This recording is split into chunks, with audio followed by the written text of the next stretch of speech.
Hello and welcome back to Boring Dad Gaming, where today we're going to be playing some more Tyrion Cuthbert, Attorney of the Arcane. So we are going into case number 2. So we have to do it as start new game, because it's episodic. I don't know if when it was originally released, whether it was an episodic game or not, or whether it just came out as episodic cases. Either way, we're going to go and do episode number 2, The Walking Dead.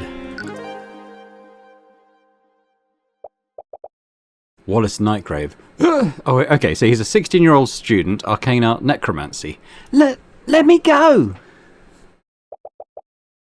I'm not going anywhere until I see her. I'm sorry, Wallace, but she's already passed. There was nothing more they could have done. How? This academy teaches the best mages in the kingdom. Are you telling me that they couldn't do anything? Her condition was much worse than we thought. The kingdom's magic isn't advanced enough to treat something like this. Lucio Steelwind can rain meteors from the sky. William Freger can teleport entire caravans across the continent. Are you telling me that your mages couldn't cure one disease? I'm sorry. I truly am. Emily. Episode 2, The Walking Dead.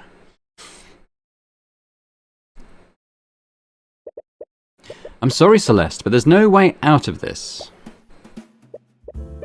Celeste's attention is sharply focused on the chessboard between you two. You can see her eyes quickly dart from piece to piece. She's a bodyguard now, interestingly. I wonder if her occupation will change throughout the episodes. I assume from now on she's going to be a recurring character. Just give me a second, I can win this. Celeste, there's no way for you to avoid checkmate next turn. Alright, it's a year late. Was she 20 or 19 in the last one? Or maybe she was 20. Oh no, Tyrion. Yeah, Tyrion's the one who was 20, yeah. Just surrender. She ignores you and continues staring at the pieces. There! What about that? Checkmate. Damn it! Would you two keep it down? We are in a library. Mr. Mora glances at the chessboard. I hope you didn't spend the entire morning playing around. I've been working hard, Ruby. I've already learned 2 new spell formulas since we got here. Well, at least there's that. What about you, Cuthbert? Well... Your flustered stammering tells her exactly how much progress you've made. I couldn't find any books about the subject we've been looking into. You've spent the entire day combing through the kingdom's imperial library, researching the Eye of Horus. During Celeste's trial, you awakened to a new ability that you've never used before. Up until then, you thought that the Eye could only see surface-level thoughts. But during that moment with Garrick Pierce, the Eye of Horus was empowered, and you could see far more than usual. You told Miss Tamora about what happened, and it made you both wonder what other hidden abilities the Eye might have. You both decided it's time to find out more about the Eye and its origins. This library supposedly held the kingdom's entire knowledge of magic and the arcane arts. But you couldn't find a single mention of any ability like the Eye. Does the kingdom seriously lack knowledge about it? Or do we need to look somewhere else? Are you sure you can't tell me what you're researching? I've travelled around the world. I might have seen something like it. You entertain the thought for a moment, but you haven't known her for very long. The Eye of Horus is a supernatural ability that can't be detected by a spell compendium. You've always been wary about what the kingdom might do to you if they ever found out about it.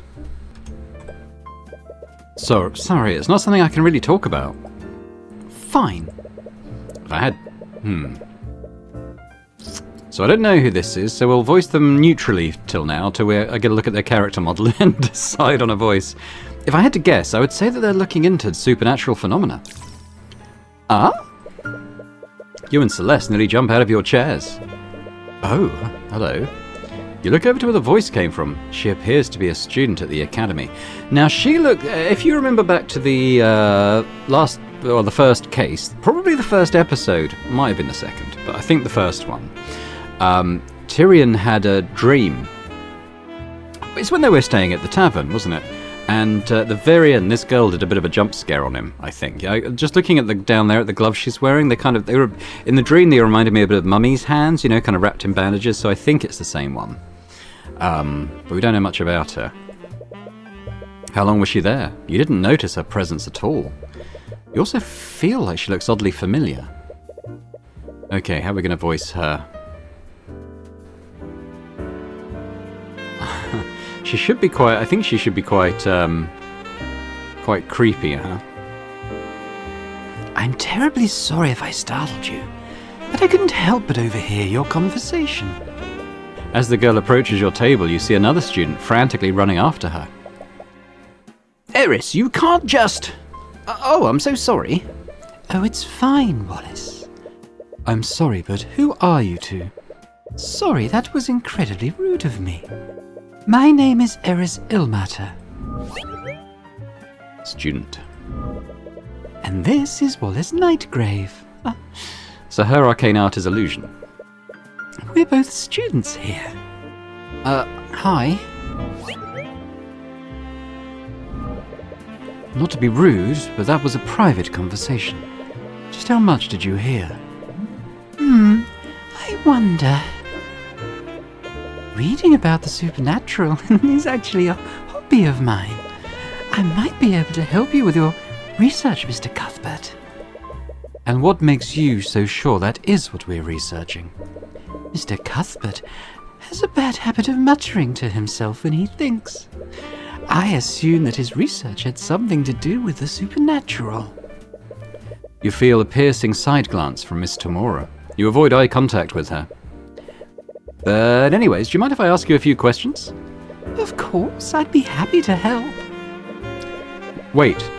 Oh, fine, I suppose it wouldn't hurt. So that glitchy thing, that happened in his dream as well. So something about this Eris, I think, in terms of her powers, or... I don't know, we'll find out, I suppose. Just remember to show some discretion, Tyrion. But obviously, Ruby was going to say no, but that glitch happened, and now she's kind of giving her permission. Right. Okay, well first we should probably talk, huh? Eris and Wallace. So, you two are students at the Imperial Academy? Yes, I'm currently studying illusion magic. Illusions, that's the kind of magic that lets you turn invisible, right? Technically, yes. But few mages ever reach a level high enough for that. I'm a bit embarrassed to admit that I'm not able to cast invisibility. Well, that's still pretty cool. What about you, Wallace? Wallace has his own unique field of study. It's probably not your place to pry. Everyone is talking about you two. Really? It's rare for the school to let any outsiders in. That makes sense. This library isn't exactly open to the public. You were only able to get access to it because of Miss Tamora's connections. We only ever get occasional visits from the noble houses, so I was curious as to who was able to break this dull monotony. Well, I'm a mercenary, but now I work as Tyrion's bodyguard. Mercenary? After her trial, it turns out that Celeste was more than capable of affording your services. However, Miss Tamora still proposed a different arrangement. After indicting Garrick Pierce, you painted a large target on your back. With Celeste being a mercenary, Miss Tamora decided to hire her as your bodyguard. She figured you would feel more comfortable around someone you were already friends with. Anyway, I'm a defense attorney. A defense attorney? Huh? My apologies, it's just, not what I was expecting. What's that supposed to mean? Supernatural phenomena. I wonder why you would be researching such a thing. Yeah, I want to know too. I'm sorry, but I can't... Oh, this is me. I'm sorry, but I can't really say. Regardless, there are many spells in this world. So why are you so convinced that this phenomenon wasn't produced by a spell? Oh, well, what we're looking into doesn't seem to follow the classic rules of magic. Oh? How so? Please tell me. It was created by someone who's not a mage. Oh, really? So you're saying that this was something created by a person? Oh. The words came out of your mouth before you realized it. You sent a small apologetic look to Miss Tamora. That does remind me of a story. A story? Mr. Cuthbert, do you know the legend of the kingdom of how the kingdom of Withengard was created? You mean the story about the ancient dragons? The ancient what? Does Withengard have a story about ancient dragons? Well, it's only about one ancient dragon. The Church of Bahamut refers to him as the Scaled Lord. I'm sure you've even heard people mention him before. Legends say that the first mages were created centuries ago by him. At that time, our kingdom was caught in the middle of a brutal war. With no way to defend themselves, the kingdom was on the brink of destruction. Our people prayed to Bahamut, the god of dragons, for salvation. And almost as if to answer their prayers, Rathalion, the last Scaled Lord, appeared before them. The Scaled Lord bestowed the gift of magic on a band of heroes who were fighting on the front lines. With their magic, these heroes utterly overtook the kingdom's enemies and single-handedly won the war. It's said that these heroes went on to form the noble houses of today. What a load of nonsense. That story is nothing but religious propaganda to prop up the noble houses. Regardless, the significance of this legend is in the Scaled Lord himself. Do you mean Rathalion? Rathalion bestowed the power to become a mage on several individuals. And to this day, that power can only be passed down genetically. Can you think of an arcane spell that can produce something like that? No, I suppose not. Rathalion must have had powers that weren't bound by the rules of the arcane arts. In other words, he could create supernatural phenomena without following the rules of magic. Please, do you honestly expect us to believe a story like that? It's completely unrealistic. As unrealistic as a non-mage using supernatural powers? She has a point. It's a far-fetched theory, but it's honestly the closest thing you have to a lead right now. I don't know who this is, so we'll voice them neutrally until they appear. Of course, it would be you lot making all of this noise.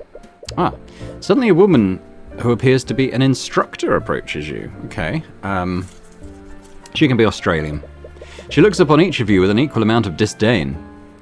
Professor Bellwether. That is Professor Bellwether to you. But didn't he just call you? I knew letting you rabble into our walls would lead to nothing but trouble. You've even started associating with our malcontents. The headmaster gave us express permission to be here. If you have an issue with that, take it up with him. I'll have you know that I was on my way to do just that. Wallace? Yes? How am I supposed to understand you when you're stuttering? Yes, Professor Bellwether. Straighten out your uniform and fix that awful hair. You look like a street urchin. But if I suppose it's unreasonable to expect anything more. And as for, I'll be on my way. Okay, something very weird is going on around Erin, isn't it? What a bee. Celeste! Oh, come on, we were all thinking it. Anyways, with that out of the way, shall we begin? What? Why do you keep detecting fear from Celeste? Wallace, you've finished this week's assignment, haven't you? Would you mind helping Celeste with her research? I don't know. Now that you mention it, I could really use some help finding a specific spell formula. You know your way around here, right, Wallace? Okay. Don't worry, Miss Tamora. I'll be more careful from now on. Please do. I still have some business to take care of here, so I'll leave you all to it. You spend the next few hours searching through the library's books with Eris. You hadn't thought to look into the ancient dragons, and the library had books about them in abundance. There was one problem, though. There are a lot of myths and stories about the ancient dragons, but it's pretty difficult to tell fact from fiction with these accounts. It can't be helped. The Church of Bahamut is the dominant religion of our kingdom. We have the bones of dragons displayed in museums, but those bones are the only widely known evidence of the dragon's existence. Well, except for Rathalion, possibly. I wonder if he's still alive, like you said. I wouldn't be surprised. Despite everything, our kingdom's constitution still includes him in our government. Wait, really? As the savior of our kingdom, he and his kin were given an honorary position on our political hierarchy. The ancient dragon's authority technically rivals that of King Olivier. Wow, I had no idea. How have I never heard of this before? To be honest, that law is just a way to revere him and appease the church. Well, Rathalion couldn't possibly be any worse than the nobility. Ah! You're so stuck in your own thoughts that you accidentally bump into a bookshelf. The shelf begins to tip over and you're able to catch it before it fully falls over. But not before several books fall out from their shelves. They hit the ground with a cacophony of thuds. Some students glance in your direction. Be quiet! Sorry! Be quiet! Erin begins giggling. She seems amused by what's happening. Hey, are you okay? I heard a loud... Whoa! Celeste stares at the pile of fallen books. What did you do? Forget it. Just help me clean this up. Ah, there's no need for that. Construct, I require assistance. Acknowledged. Ah, what the... Upon Eris's command, one of the nearby suits of armor suddenly springs to life and begins walking towards you. The voice coming out of it sounds human, but it lacks emotion. Why does it sound familiar? Wait, did you do that, Eris? Yes, this is an arcane construct. It's a suit of armor that's animated using artificery.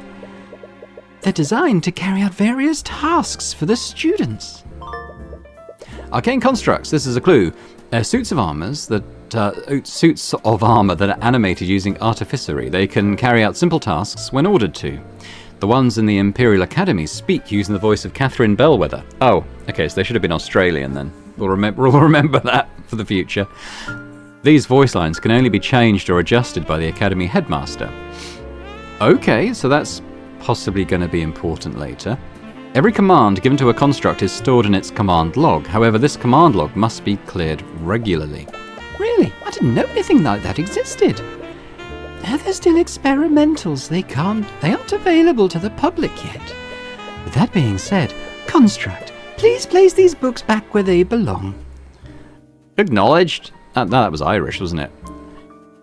Okay, well, we'll leave it there for now. On Eris's command, the construct begins quickly picking up the books. Acknowledged? Was that better? It moves with inhuman efficiency. After only a few seconds, all of the books are back on their shelves. Wow, so they do whatever you tell them to do. Well, there are some limits to... Construct, tell me that I'm the fairest maiden you've ever seen. Command rejected. Oh, what? I guess they're not allowed to lie. You feel a sharp pain in your side as Celeste quickly jabs you. The construct's voice is just a series of pre-recorded messages. I'm not sure if you noticed, but it uses the voice of Professor Bellwether. Unfortunately, you can't make them say anything other than what's recorded. Only the headmaster can change those settings. Artificery that can record audio. I've never seen anything like it. But you just said that they're experimental, right? Maybe if I keep asking it, it'll just give up and do it. I would advise against that. Even if the commands are rejected, they're still stored in the construct's command logs. Anyway, we should probably get back to work. Fine. You read more books about the ancient dragons, but most of the stories read more like fables than actual historical accounts. I don't feel like I'm making any progress. Suddenly you hear a thunderous, low-pitched sound blare across the room. It sounds like a high-pitched horn, but with its volume turned up to unnatural levels. What? Celeste, do you hear that? How can I not? What is that? You didn't touch anything you weren't supposed to, right? What? Of course not. Oh, it finally stopped. Eris, wasn't that the lockdown system? Yes, I believe so. Lockdown system? The Academy is outfitted with a large artificery system. In a state of emergency, it will erect magical barriers throughout the building. State of emergency? Should we be worried? Oh, don't worry. The lockdown is designed to keep everyone safe. We're safe as long as the barriers are up. But Miss Tamora, she said she was going to do something on campus. I don't know who this is. I'm terribly sorry. You suddenly hear a disembodied voice echo through the library. It sounds like it's being projected magically. Oh, it's the headmaster. He's using the intercom system. Students and faculty, please remain calm. There's been a murder on the Academy grounds. What? Please stay where you are and wait for law enforcement to arrive. Damn it, we have to get it. Oh, damn it, we have to get out of here. I'm afraid that's not possible. The lockdown system protects and locks each room. We can't leave this room until it's deactivated. Well, we won't know until we try. You run to the entrance and begin frantically pulling on the door's handle. You try to put all your strength into prying it open, but it doesn't even budge. Tyrion, stop! But Miss Tamora... I know that you're worried about her, but there's already been a murder. We don't know where the attacker is or if they're still armed. The best thing we can do right now is to stay here and wait. She's right. Damn it.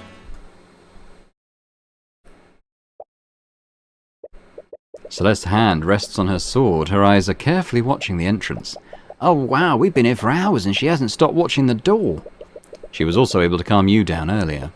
It's easy to forget sometimes, but she's always reliable when it really counts. What? Students and faculty... Oh, students and faculty, thank you for your patience. Law enforcement has secured the building.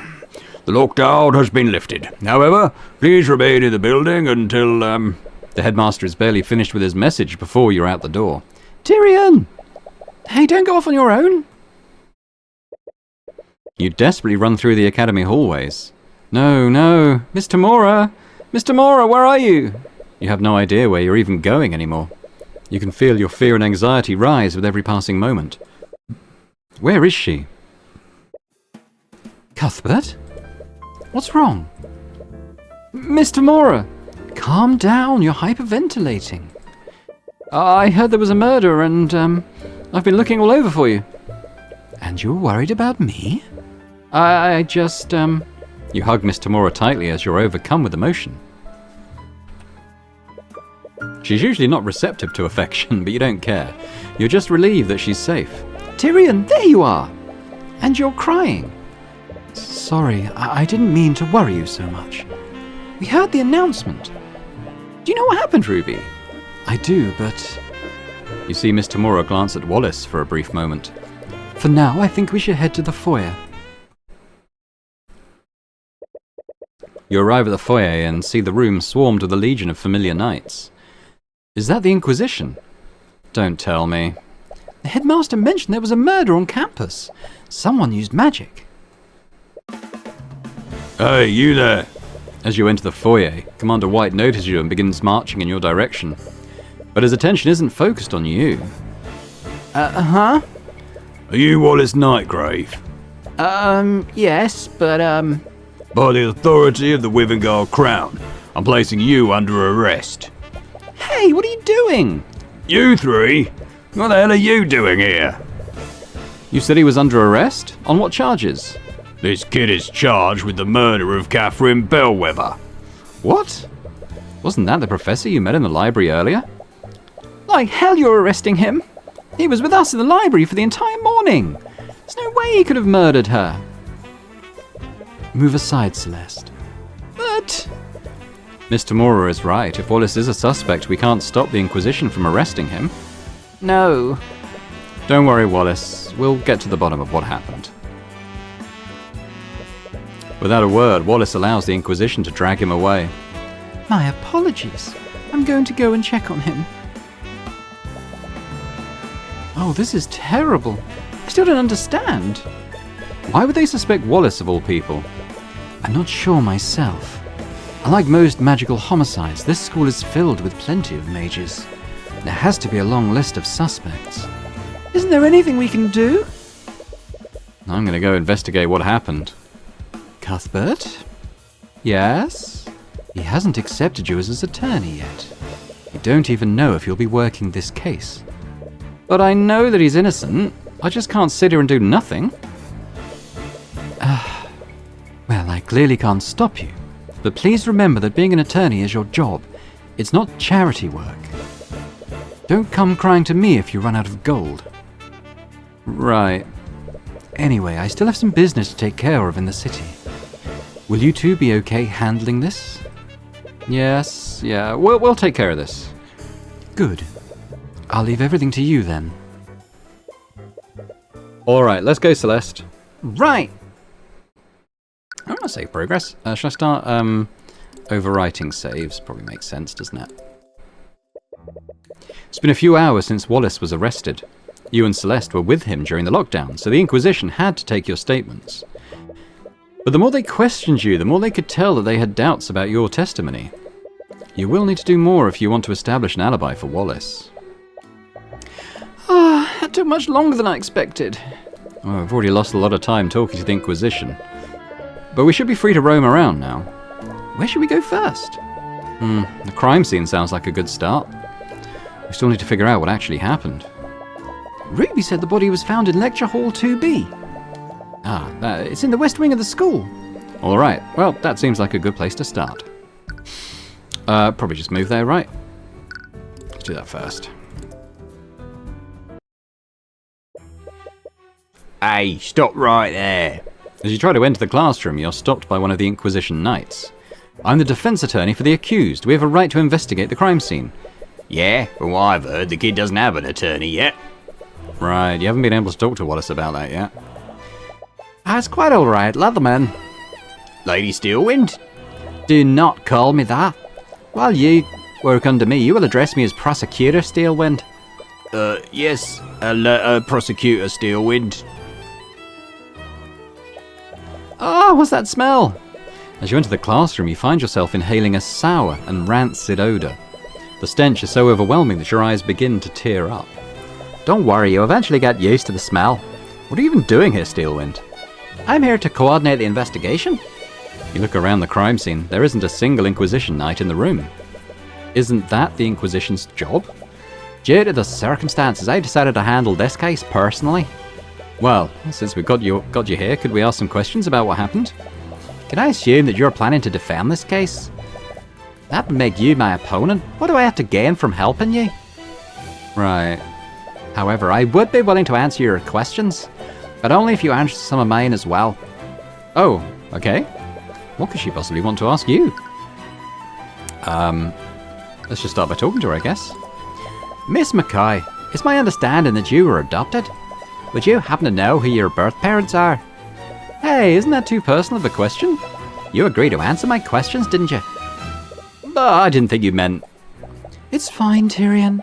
I'm fine with answering if it helps Wallace. It's made her sad.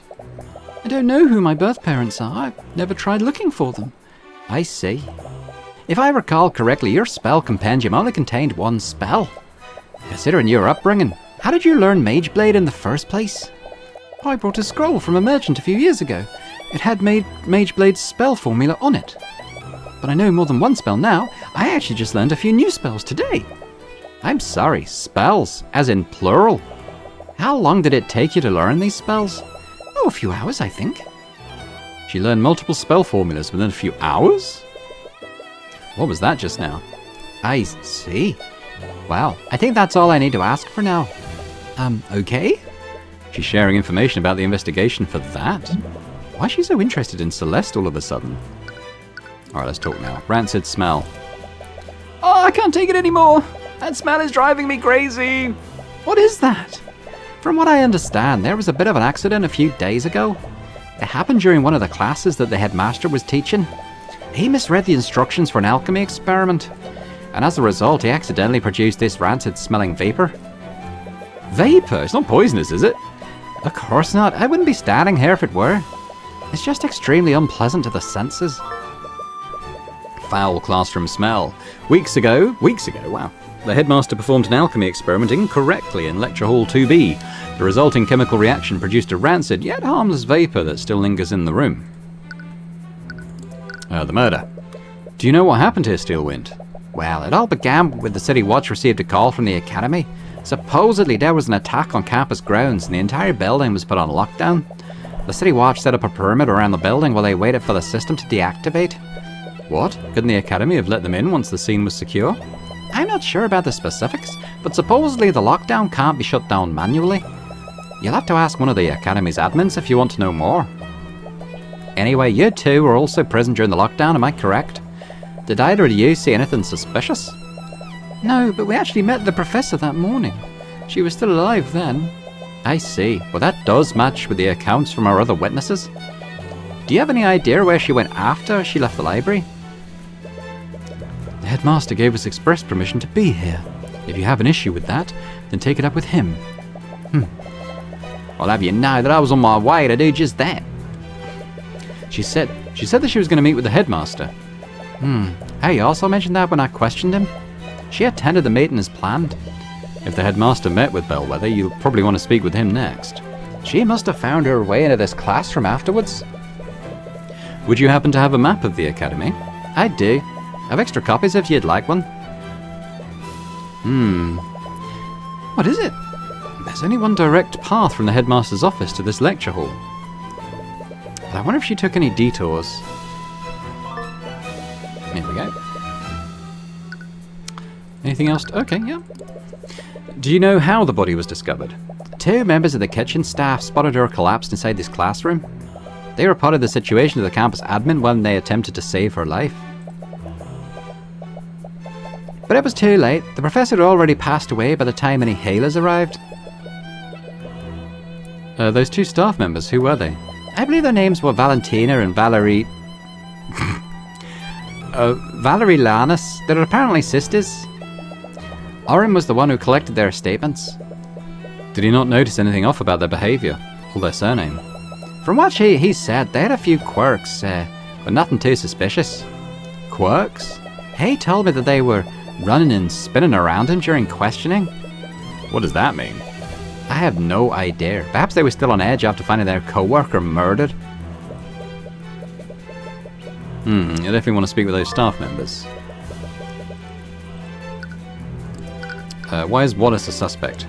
We've already told the Inquisition this, but Wallace was with us the entire time. He couldn't have committed the murder. Yeah, he has a perfect alibi. Strong, maybe, but his alibi is far from perfect. Miss McCoy herself told us that. There was a small time period where she wasn't with him. What? Right, it was when I came to check on you after you knocked over that shelf. I got a little lost on my way back to Wallace. But still, we only lost each other for a few minutes. That may be, but unless his alibi is airtight, the evidence in this room proves that it was him. What do you mean? It will be easy to explain once you examine it yourself. Okay, well, let's do that very thing, shall we? Oh, Tyrion, I almost forgot. Since this is our first official case together, I wanted to show you something that I learned. Okay, what is it? Arcanum. Wow, voice lines. What was that? That is the incantation for Detect Magic spell. Detect magic? Wait, does that mean... Yep, we can see magical traces while we're examining crime scenes now. Ooh. Your bodyguard, Celeste, can now cast the Detect Magic spell. While examining a location, press the Detect Magic button to make magical traces visible. If there are any magical traces at your location, you'll see a coloured overlay. Cool. Well, let's look at things without that first, and then we'll do it. It's a painting of some sort of musician. There's some text written below it. Dr. Nicholas Goussou, inventor of the Arcane engine. His work revolutionized trade and travel across the seas. He was well known for not discriminating between the common folk and the nobility, judging his assistants based purely on their merit. When he wasn't conducting research within the Imperial Academy, he was known to compose symphonies for the king in his free time. Looks like he was a man of many talents. What else have we got? The lecture hall has a window with a view. I feel like I'd just stare outside all day if I had to attend class here. Well, you're not much of a student, are you? I just can't spend hours sitting in one place. I need to move around. She was pretty antsy while you were studying in the library earlier. Have you learned so many spells if you're so distractible? I don't know. I just learned the spell formula and cast stuff. I see. Is that not normal? I'm guessing it's not. Okay, what's that? This must be where the students sit during lectures. Oh, I can't imagine sitting in one place all day. Have you never attended a school before? No, we never had a proper school in Cornhaven. I mainly got my education from books that my parents bought from travelling merchants. What about you? Well, I used to attend a public school in my hometown. But after Miss Tamura adopted me, she handled my education personally.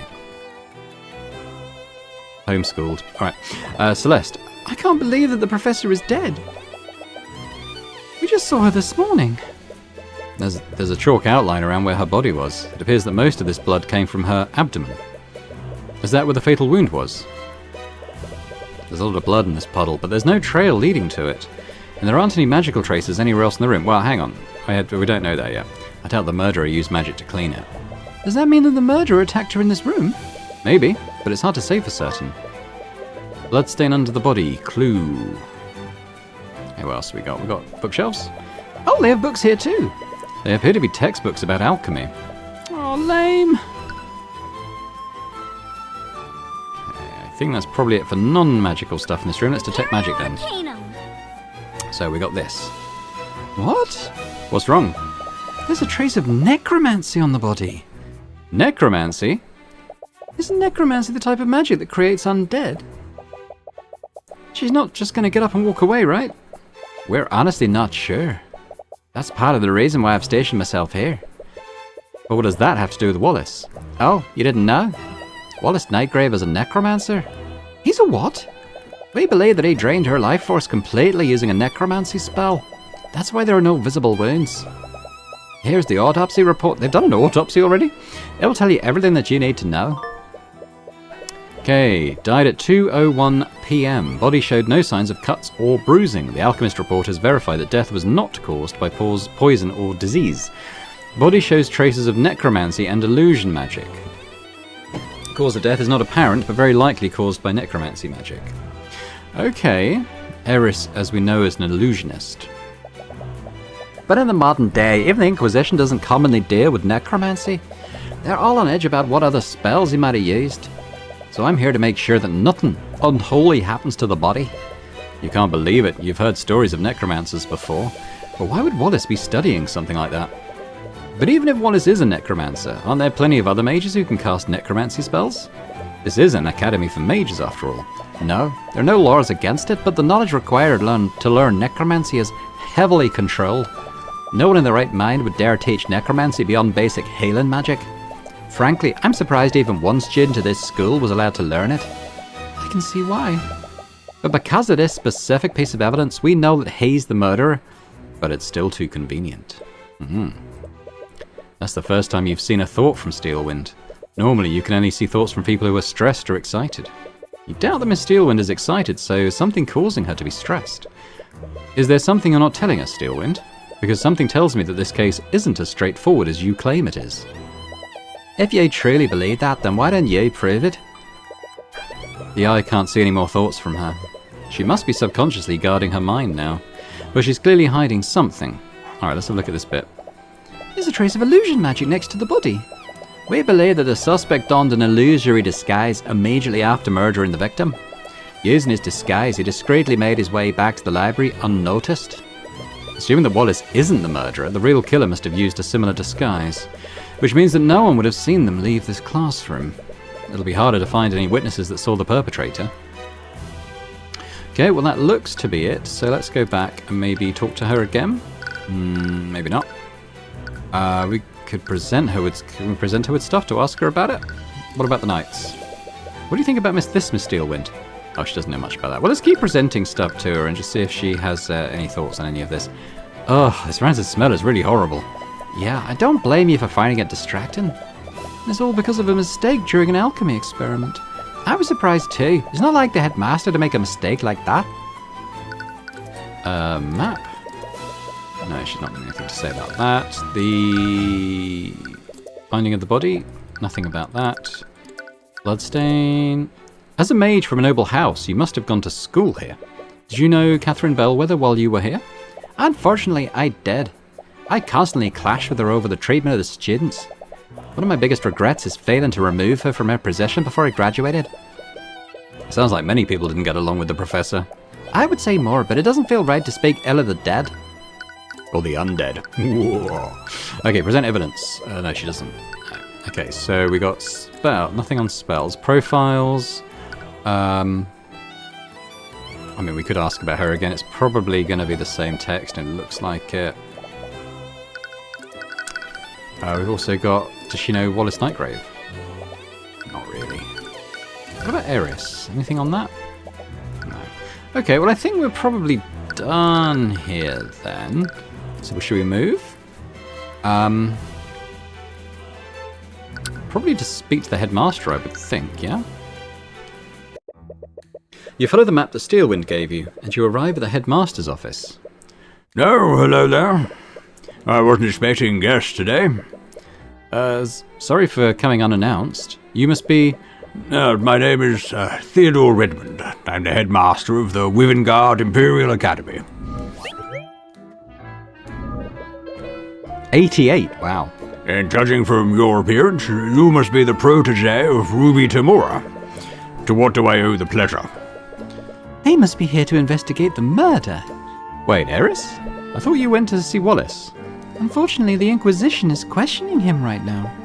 They aren't allowing visitors. He must be so scared right now. I hope he's okay. Right, she had the same experience not too long ago. If there's anything I can do to help, please let me know. Well, let's begin by talking to him. The murder. Oh, this is terrible. To think that one of my prized students would be accused of murder. We heard your voice on the intercom when the lockdown happened. Are you the one who triggered it? Yes, I activated it when I received a call from one of the staff. They reported that Professor Bellwether had been attacked. Headmaster activated the lockdown, okay. How does the lockdown system work? Oh, well, it's an artificial network that covers the entire academy. In the event of an emergency, I can activate it using this stone. The headmaster pulls out a glowing stone from his desk. You can hear the hum of magical energy emanating from it. Once activated, the system creates magical barriers throughout the building. It's designed to contain and protect each room in the building. Could a powerful mage breach any of these barriers? Oh, well, I doubt it. The barriers can withstand a great amount of force. They even block mages from teleporting through them. Notice he's an illusionist as well, by the way. Once activated, even I can't turn it off for an hour. The Academy's lockdown is a system of artificery that covers the entire Academy building. Once activated, it creates magical barriers that isolate and protect each room in the building. These barriers can't be breached with physical or magical force. They also block mages from teleporting through them.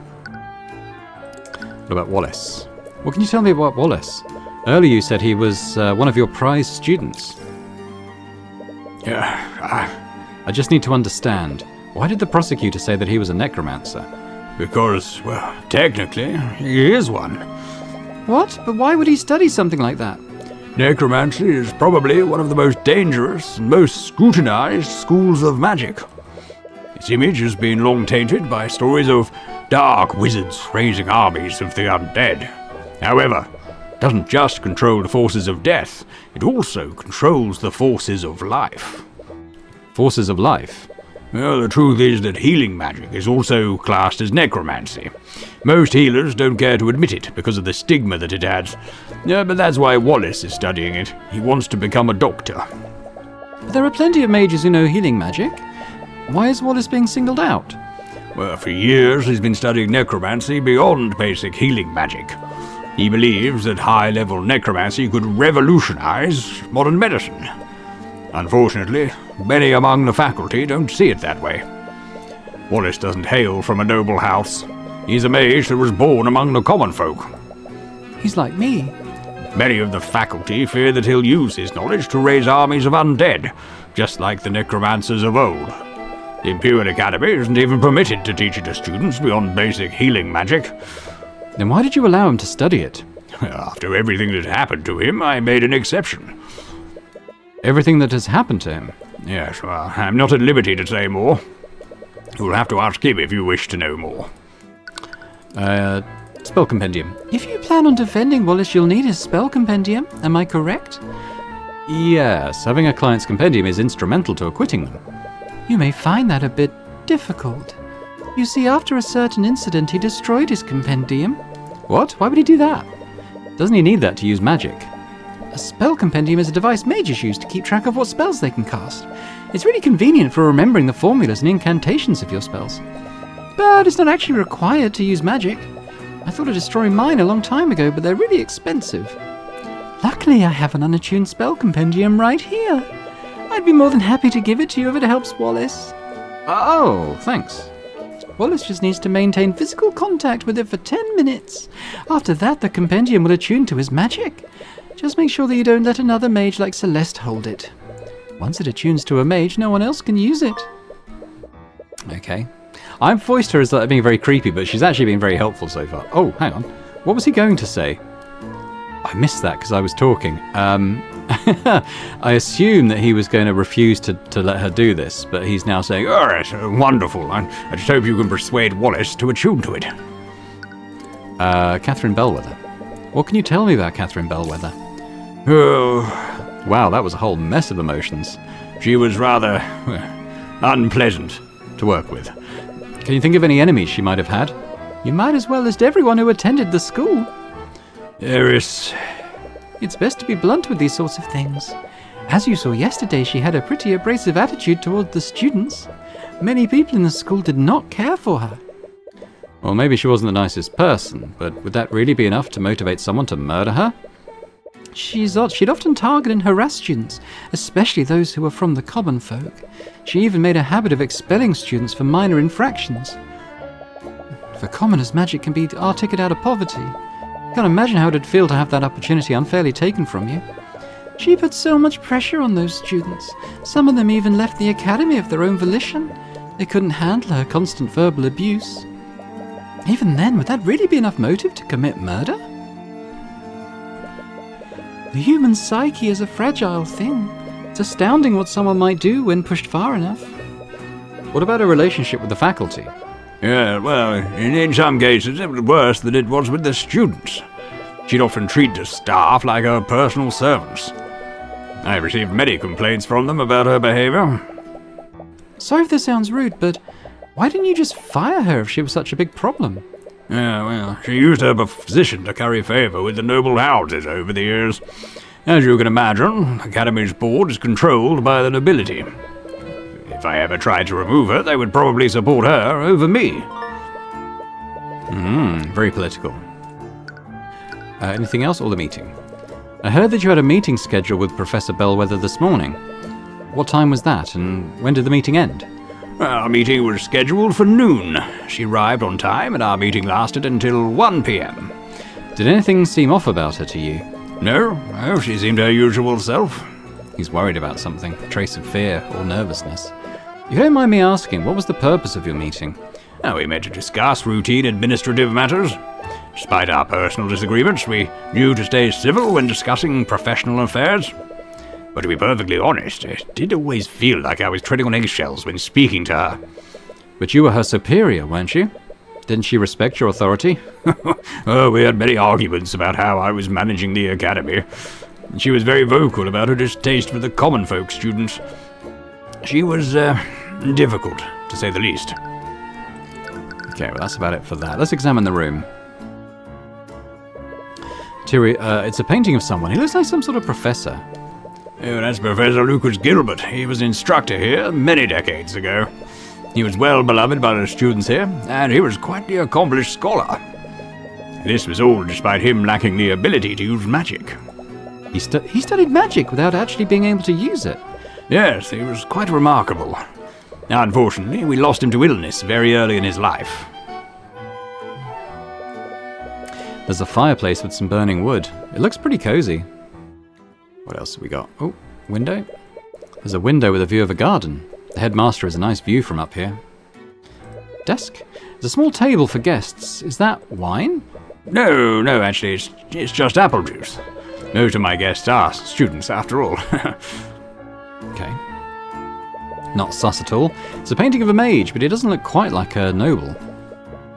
Oh, yeah, that's Jason Steelwind, one of the chosen mages of the Scaled Lord. Wait, Steelwind, as in... Yes, he's the earliest recorded ancestor of House Steelwind. Legends say that the Scale Lord bestowed his power upon him and his allies to create the first mages. Wow, it's hard to even tell that he and the prosecutor belong to the same bloodline.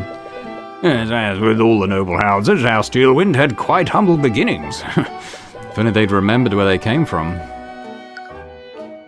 Alright, we will detect magic. I'm just doing a quick little scan, see if I've missed anything. Doesn't look like it. Repario Arcanum. Nothing? Nothing. Okay. Well, let's present some stuff to him then. So, what about the knights? We'll skip past anything he doesn't know anything about. The nasty smell he made.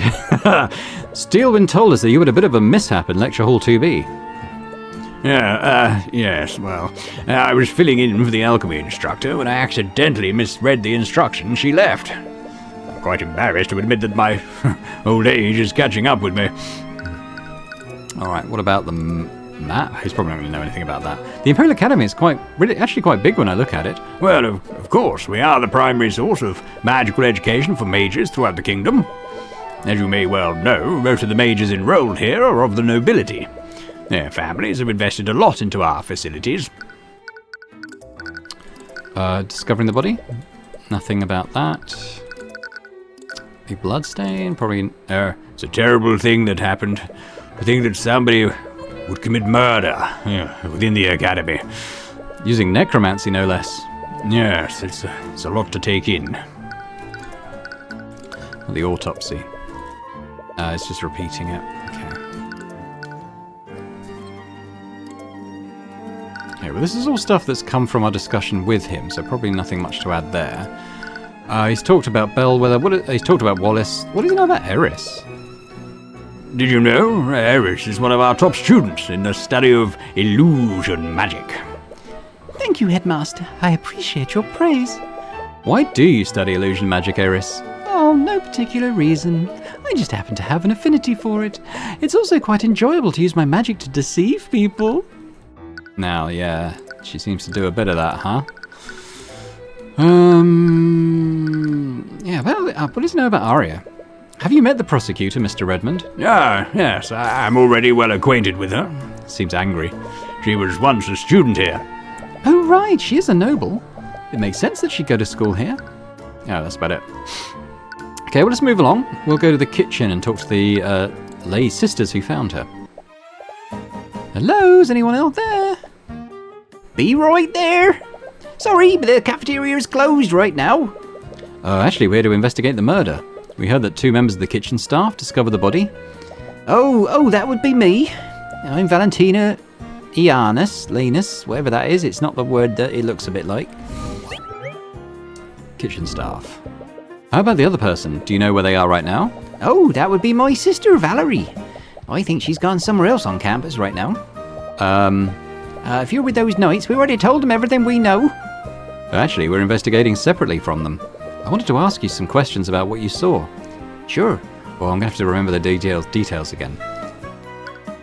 We'll just start with talking. What did you see? To start, can you tell us how you and your sister discovered the body? Right, my sister and I were walking in the hallway from the kitchen to the west exit. We spotted the professor in a nearby classroom. She was lying on the floor and bleeding. I used an emergency communication device to call for help. While I was doing that, my sister tried to wake her up. That would imply that Valerie thought she could be resuscitated. Did she know if the professor was still alive or not? Well, we're not sure, but she wasn't responding at all. She wasn't breathing and she didn't have a pulse. What do you know about the suspect in the case? His name is Wallace Nightgrave. He's a student here. He's that scary kid, right? The one that raises undead?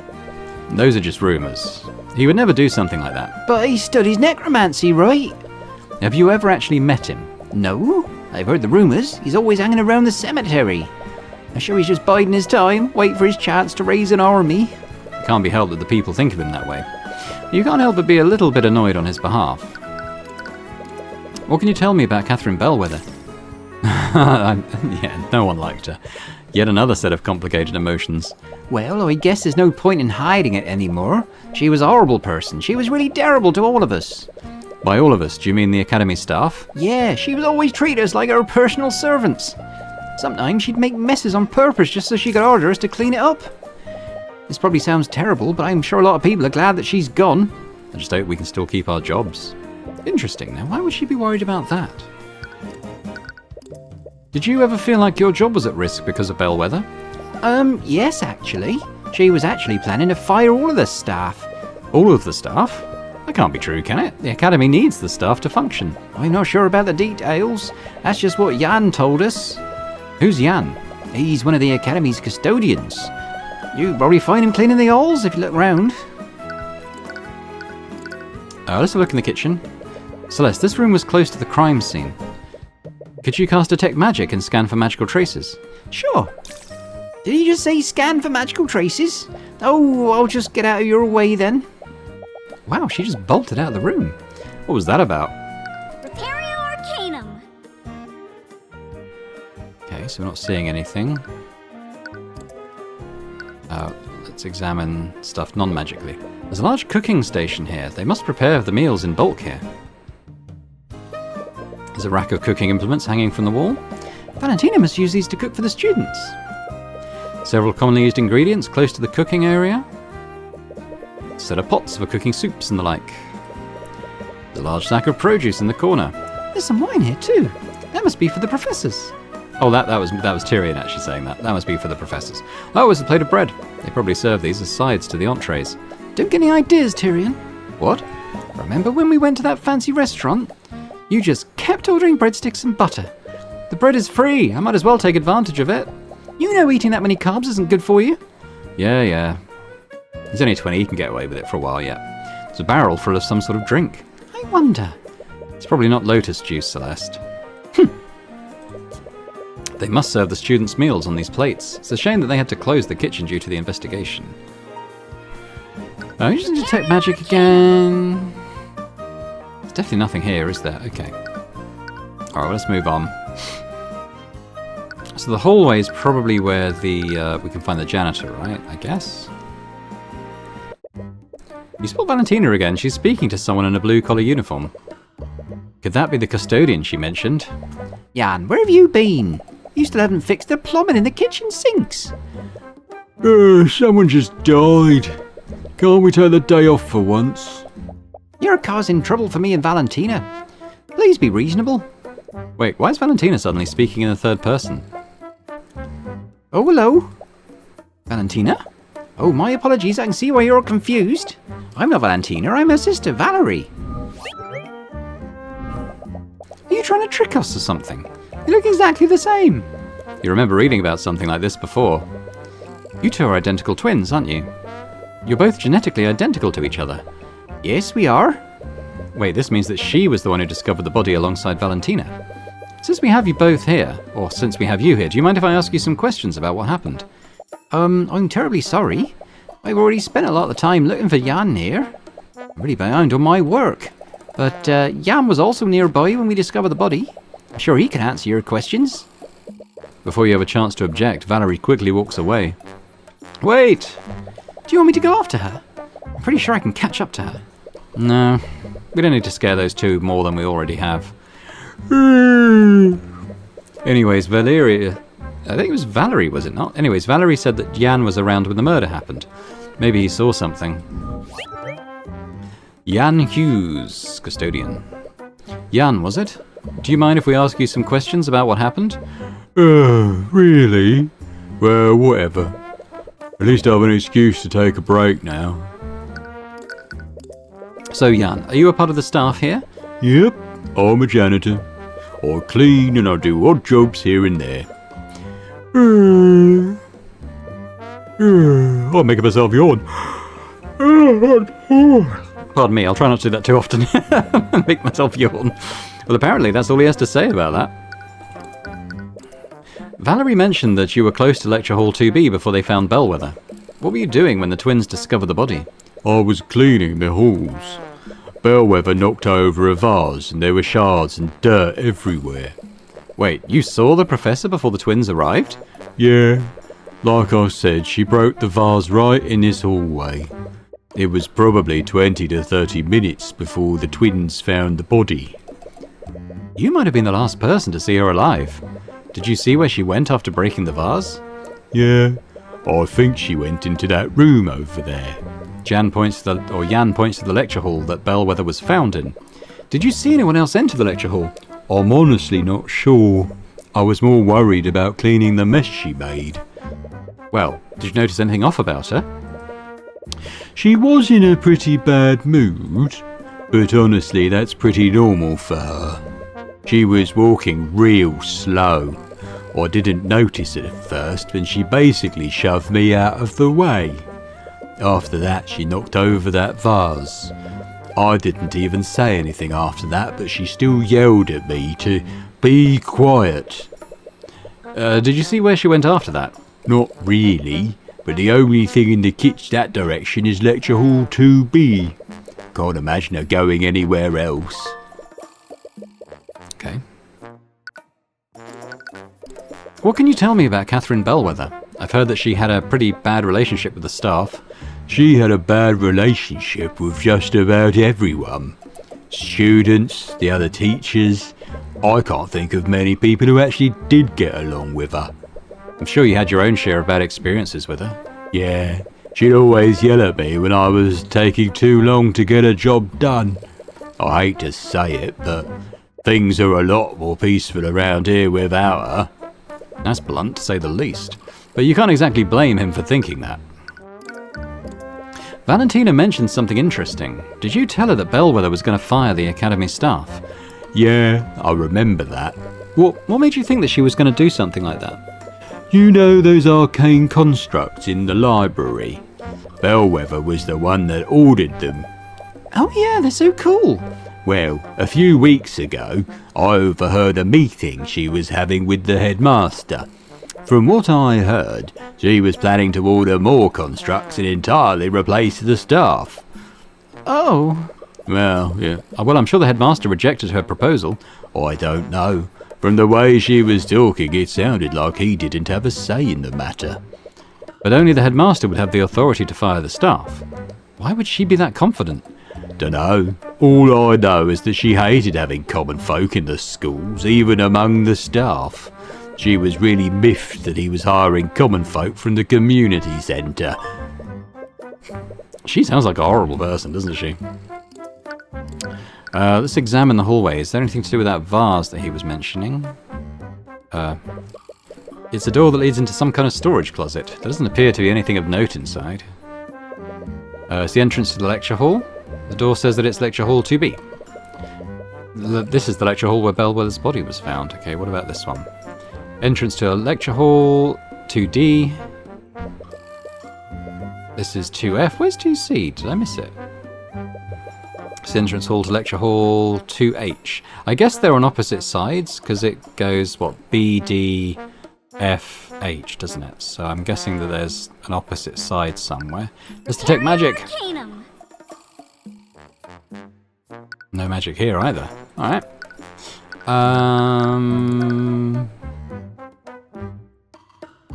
I probably have got enough from him for now. Okay, well I have just checked the time on the video and it's just clocking in at about an hour now, so I think we'll probably leave it there. I think what I will do next though, when we come back next time, I think I'll head to the barracks and we'll try speaking to Wallace and hopefully get him to agree to be our client. We can get him to agree for us to represent him. Yeah, it's an interesting case. I don't really have any strong ideas at the moment as to who's responsible. If indeed we've even met the person or persons responsible. I'm suspicious about the twins as to why they ran away when we detected magic. Maybe they are magically inclined. The headmaster's slightly sus, I think. Basically, but mainly because he's an illusionist as well. Like, that does kind of put him on the list of possible suspects, as is Eris, who, let's face it, is sketchy AF, isn't she, though? With the whole, like, basically changing people's minds if they do something that's contrary to her wishes. So, yeah, there's definitely something going on there that we'll hopefully find out more about. But let me know in the comments your thoughts on this first episode of case number 2 of Tyrion Cuthbert, Arcane Attorney. I'll just say thanks very much for watching once again. I hope you've enjoyed it. If you have, if you could hit that thumbs up button, that's always appreciated. Be sure to leave me a comment and let me know what you thought about this episode. And you know, if you're watching this and haven't yet subscribed to the channel, it would be amazing if you could. So, thanks very much, and I hope to see you next time. Bye for now.